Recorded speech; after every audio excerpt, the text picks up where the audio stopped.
Why in the F is that security guard all up on Sophie Cunningham? And look, I think there is a reason she got up in Sophie's face.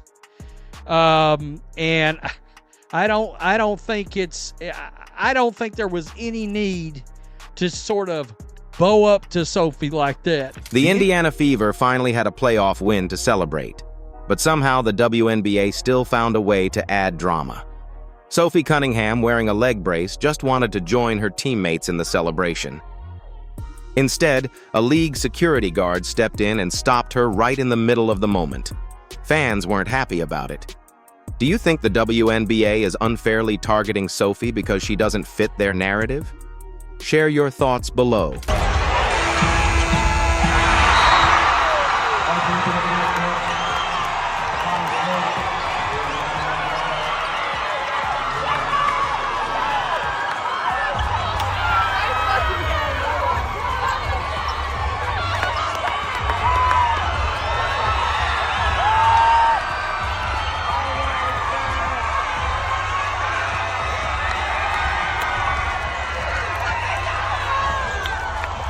The stage was perfect.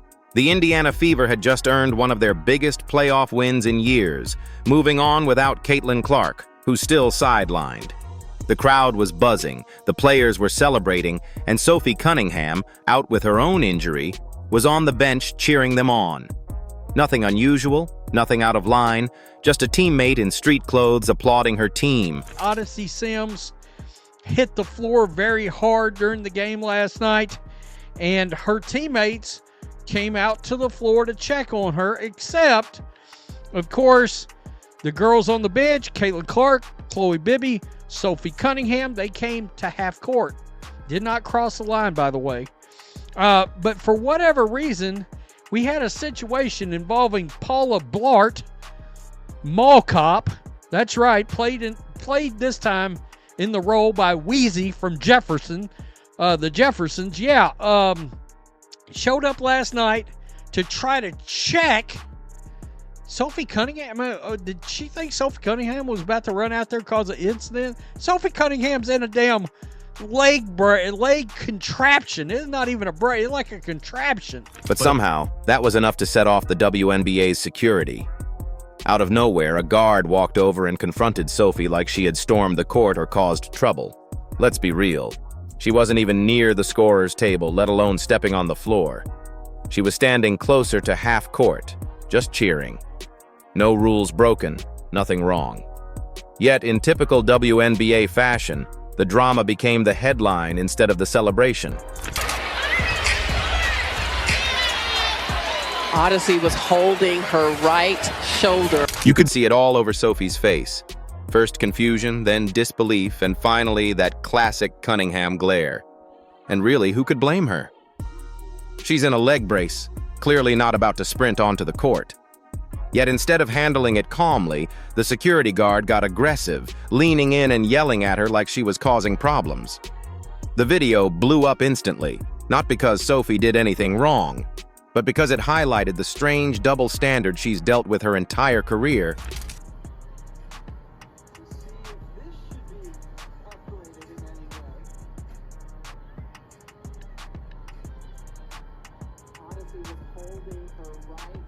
Fans were furious. Within minutes, social media was buzzing, not about the Fever's big win or Lexi Hull's clutch performance, but about how Sophie Cunningham, injured and cheering, was treated like a criminal. The backlash was immediate, and honestly, it was deserved. Because here's the bigger issue. This isn't some one-off moment. It fits a pattern. Look at how Sophie has been covered compared to other WNBA players. She's outspoken, confident, and unapologetically herself.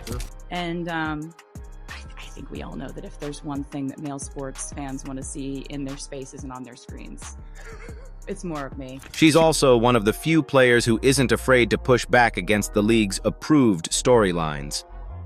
And because of that, she's been singled out by certain media outlets and rival fan bases alike.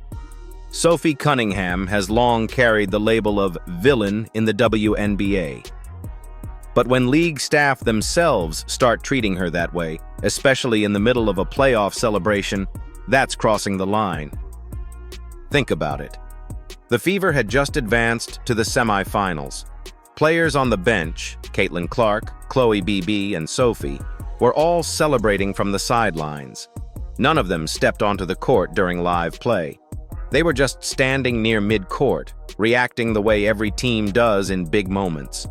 Yet somehow, only Sophie got singled out. Not Caitlin, not Chloe, just Sophie. Fans caught it right away. Comment sections on Twitter and YouTube lit up with people calling out the double standard.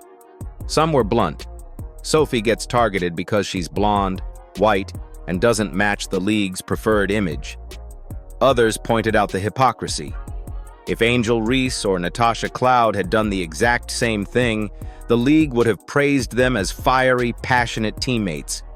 But when Sophie does it, she's painted as entitled and out of control. And here's the crazy part. Sophie didn't even lose her cool. She stood her ground, refused to be intimidated, and made it clear she wasn't doing anything wrong. But everyone could see the whole thing was unnecessary. The guard wasn't keeping order. She was creating drama. And once fans saw that, they let the league have it. Because this isn't just about one heated moment.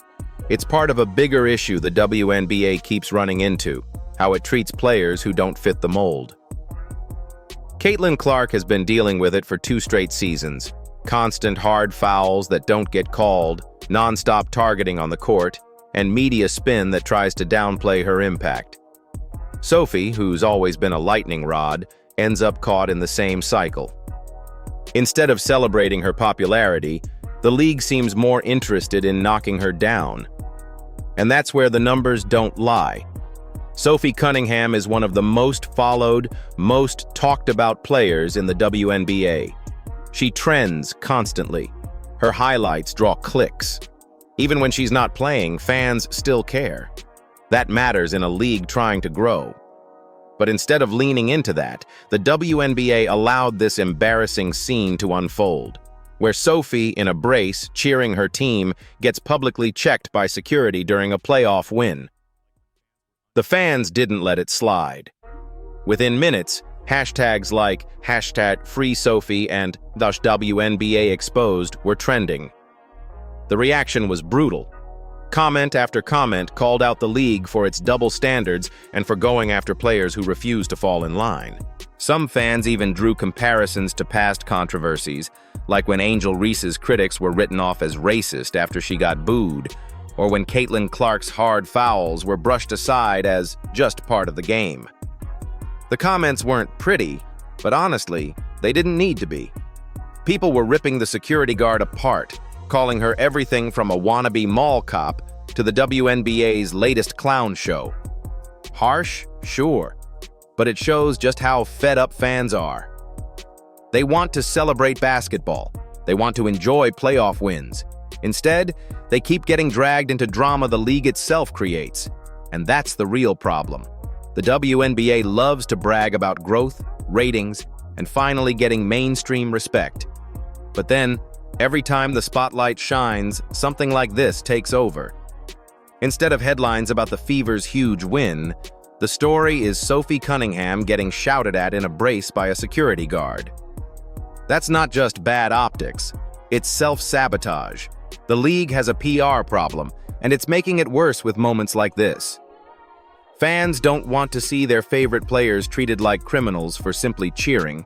They don't want to be gaslit into believing everything's fine when the evidence shows otherwise. And here's the kicker. This wasn't even some heated fight, bench-clearing brawl, or chaotic scene. It was just a player, injured, celebrating with her team. This was celebration, pure, genuine playoff joy. And if the WNBA can't even let its players enjoy that without twisting it into controversy, how can it expect casual fans to truly care about the product? The fallout didn't fade overnight. It actually grew. Fans began digging deeper, and that's when the double standard became undeniable. Clips surfaced of Caitlin Clark and Chloe BBE celebrating at the exact same moment as Sophie. They were right there, smiling, clapping, standing almost shoulder to shoulder with her near mid-court. Yet neither of them got confronted. No officer approached Caitlin. No one barked at Chloe. Only Sophie was targeted. That's when fans started connecting the dots. This wasn't about enforcing rules, it was about sending a message. And here's where it gets even more interesting. Sophie Cunningham isn't just another role player. She's outspoken, fiery, and unapologetically herself. She calls things out, doesn't play politics, and refuses to conform. And in a league that often feels allergic to honest, unfiltered personalities, that makes her an easy target. She's not the media favorite like Paige Buchers. She's not the league-approved face like Angel Reese. And she's definitely not afraid to push back against authority. That mix makes Sophie polarizing, but it also makes her popular. And popularity, by the way, is something the WNBA desperately needs. Yet instead of leaning into that, the league seems determined to shrink her spotlight. Look at the marketing. How often do you see Sophie in a promo compared to players with half her relevance? Almost never. Look at the narratives.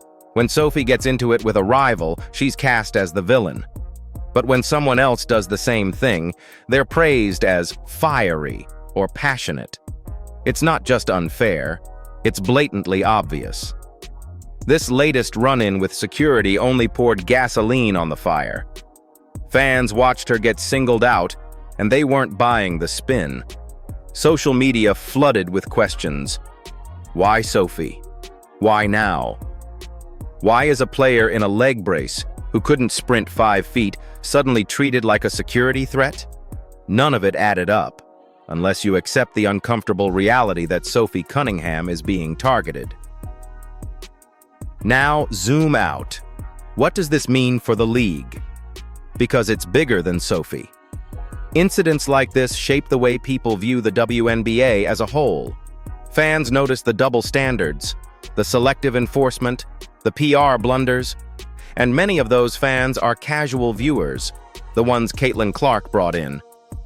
They're already skeptical of women's basketball, but tuned in because Caitlin and the Fever made it exciting.